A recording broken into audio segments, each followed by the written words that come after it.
नमस्कार, कैसे हो। हरियाणा सरकार को हाई कोर्ट का लगा झटका, बहुत बड़ा झटका। क्या है झटका, आपको बताएंगे विस्तार से। अगर आप जानना चाहते हैं तो इस वीडियो को लास्ट तक देखें और शांति से देखें। तो क्या है मेन मैटर। हरियाणा सरकार ने हरियाणा के जो डिप्टी सीएम हैं श्री दुष्यंत सिंह चौटाला जी, उनका एक सपना कि हरियाणा में जो निजी कंपनियां हैं उनमें हरियाणा के 75% जो हरियाणा के कैंडिडेट हैं उनको मौका दिया जाएगा। तो उन्होंने घोषणा भी कर दी थी, पोर्टल को लॉन्च भी कर दिया था, पोर्टल चल भी गया था। लेकिन हरियाणा सरकार को झटका दे दिया हरियाणा के हाई कोर्ट ने, और उन्होंने कहा है कि हाई कोर्ट ने निजी नौकरियों में आरक्षण पर रोक लगाई है।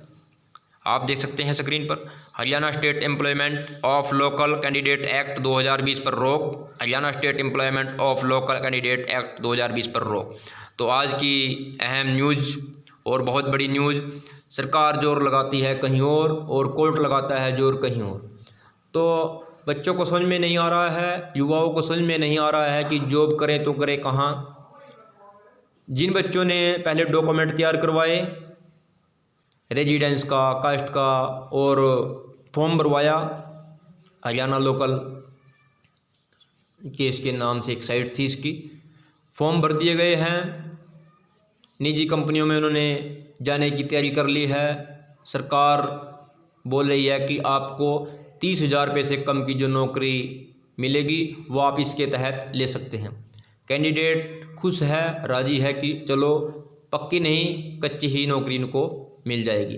लेकिन हरियाणा हाई कोर्ट ने इस आरक्षण पर रोक लगा दी है। तो बच्चों की समझ में यह नहीं आ रहा है, पोर्टल चल जाता है फिर बंद कर दिया जाता है, चल दिया जाता है बंद कर दिया जाता है। इसी चलने और बंद होने के बीच में सरकार कहे या कोर्ट कहे, इन दोनों की बात एक जगह है, आप मान सकते हैं। लेकिन इन बच्चों का क्या कसूर है, पहले क्लियर होना चाहिए कि क्या यह नियम लागू होगा या नहीं होगा। इस बात पर क्लियर होने के बाद ही बच्चों से फॉर्म भरवाने चाहिए। अब छोटी सी बात लगाएं, एक बच्चे ने जाति, रेजिडेंस, इनकम वगैरह डॉक्यूमेंट तैयार करवाए, 200-300 रुपये उसका खर्च आया होगा, वो बाज़ार में भी गया होगा फॉर्म लेकर, बाइक में तेल भी पाया होगा 100 रुपये लीटर वाला। तो उसके बाद उसने जो फॉर्म ये ऑनलाइन कैफ़े वाले से भरवाया, उसको भी उसने 50-100-200 रुपये कुछ दिया होगा, उसकी भी फीस बनती है, आखिर वो भी कुछ कमाने के लिए बैठा है। लगभग एक फॉर्म की अगर बात करें हम सारी दिहाड़ी मजदूरी जोड़कर, तो 800 से 900 रुपये, 1000 रुपये तक बन जाता है पर कैंडिडेट, क्योंकि 500 रुपये की तो मजदूरी छोड़ रहा है। फिर उसके बाद उसको क्या मिलता है कि हाई कोर्ट ने रोक लगा दिया। सरकार ने तभी ये साइट चलानी चाहिए थी जब तक कोर्ट का कोई ऐसा नहीं बीच में था। अब ये कोर्ट आ गया, बच्चे बार बार फ़ोन कर रहे हैं, सर जी हमारा फॉर्म, आपने 50 रुपये लिए थे हमसे फॉर्म भरने के, अपने 50 रुपये देख रहे हैं, बच्चे 50 रुपये के लिए फ़ोन कर रहे हैं, सर आपने फॉर्म भरा था हमारा, आपने हमसे 50 रुपये लिए हैं। सर हम तहसील में गए, वहाँ हमारे 30 रुपये लग गए रेजिडेंस के फॉर्म के, 50 रुपये का बाइक में तेल पवाया, 100 रुपये का ये करा। तो ये छोटे छोटे जो खर्चे हैं बच्चों के, जो बेरोज़गार युवा है, बेरोज़गार जो साथी है, उन पर बहुत दिक्कत होती है, वो सहन नहीं कर पाते इस बोझ को। तो सरकार को सोचना चाहिए, पहले क्लियर होना चाहिए कि किस चीज़ के फॉर्म भरवाए जाएं, किस चीज़ के नहीं फॉर्म भरवाए जाएं। कौशल रोज़गार एक बहुत बड़ा मुद्दा बन चुका है हरियाणा में। फॉर्म शुरू हो चुके हैं, बच्चे फॉर्म भर रहे हैं, लेकिन साइट इतनी अच्छी बनी हुई है कि फाइनल स्टेप तक जाते जाते लगभग 5 से 6 दिन का टाइम लग जाता है। फाइनल स्टेप जब तक कंप्लीट होने की कगार पर होता है तो 5 से 6 दिन का टाइम लग जाता है। अब ये समझ में नहीं आ रहा है कंप्यूटर जो ऑनलाइन कैफ़े वाले हैं कि जिस कैंडिडेट का हमने फॉर्म भरा है उससे कितने पैसे लें। बात उनकी भी सही है। लगभग अगर जो समय की बात करें, 1-1 घंटा 6 दिन के लिए लगा दिया तो समझो कि पूरा 8 घंटे वैसे ही दफ्तर खुलता है सर्दी के समय में, तो पूरा दिन में एक फॉर्म भरा गया। तो साइटों के ऊपर, पोर्टल के ऊपर सरकार को भी काम करना चाहिए। और बच्चों को समझ में नहीं आ रहा है कब इसकी ज्वाइनिंग होगी, कब कैसे होगा।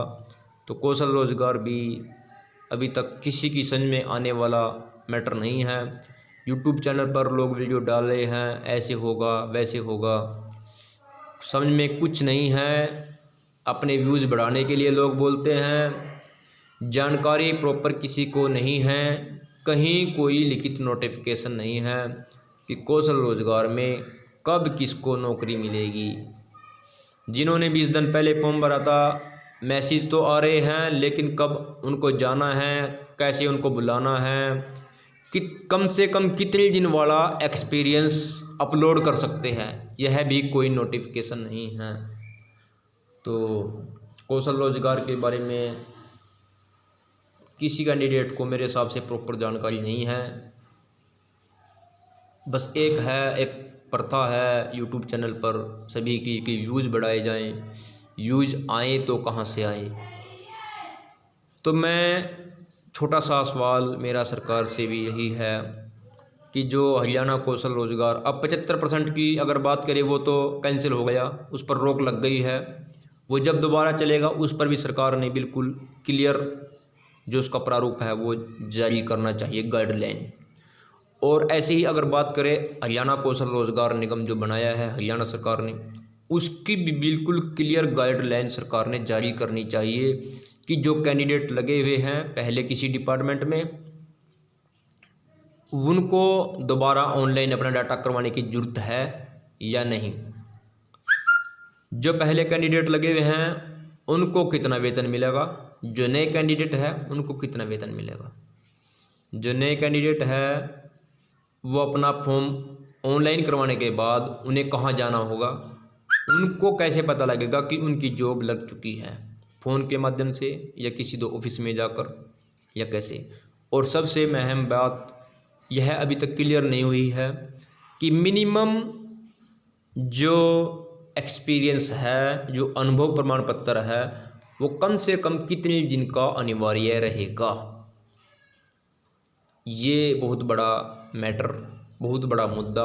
बहुत साथियों के फ़ोन आते हैं कि सर हम फ्लड सीजन में इरिगेशन डिपार्टमेंट में लगे हुए थे, या हमने जो एक हड़ताल हुई थी हरियाणा में अपना फायर वालों की, हम उस हड़ताल के दौरान हमने सरकार की मदद की थी, सेवा दी थी, क्या हम भी इसका फॉर्म भर सकते हैं।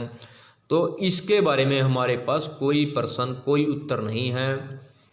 इस पर सरकार एक बार ज़रूर क्लियर करे, एक अपनी जो भी पूरी गाइडलाइन है वो जारी करे कि मिनिमम एक्सपीरियंस इतने दिन का चलेगा, मिनिमम जो है अनुभव इतने दिन का, इस डिपार्टमेंट का आपको इस प्रकार से अगर इन कैंडिडेट को सैलरी दी गई है, इनको वेतन दिया गया है, ये कैंडिडेट इसका फॉर्म भर सकते हैं। इससे क्या होगा, ताकि सभी लोग परेशान न हों, पता लग जाए लोगों को कि हम इसके लिए एलिजिबल हैं या नहीं।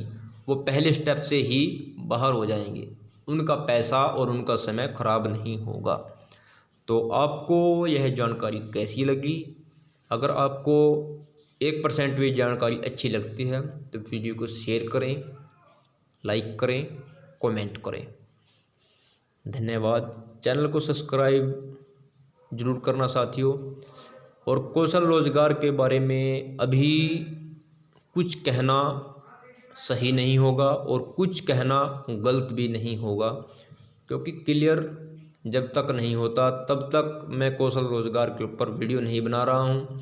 मैंने शुरू में 1-2 वीडियो बनाई थी कौशल रोज़गार के ऊपर, लेकिन मैंने वीडियो बनानी इसलिए बंद की थी क्योंकि जब तक हमें ही कोई बात क्लियर नहीं होगी, हम लोगों को कैसे ज्ञान देंगे। और क्लियर ऐसे हवा में बातें करने से कुछ होता भी नहीं है। जब तक कोई प्रूफ ना हो, जब तक सरकार की कोई गाइडलाइन ही नहीं है, हम बच्चों को बोल दें कि आपका 1 महीने का एक्सपीरियंस भी चल जाएगा या 8 महीने का चल जाएगा, ये बिल्कुल गलत है। ऐसा तो कहीं भी नहीं है। तो एक्सपीरियंस के ऊपर सरकार लगाकर ये वीडियो पहुँचे, हमारी आवाज़ पहुँचे तो ज़रूर क्लियर करें, धन्यवाद। जय हिंद, भारत माता की जय, वंदे मातरम।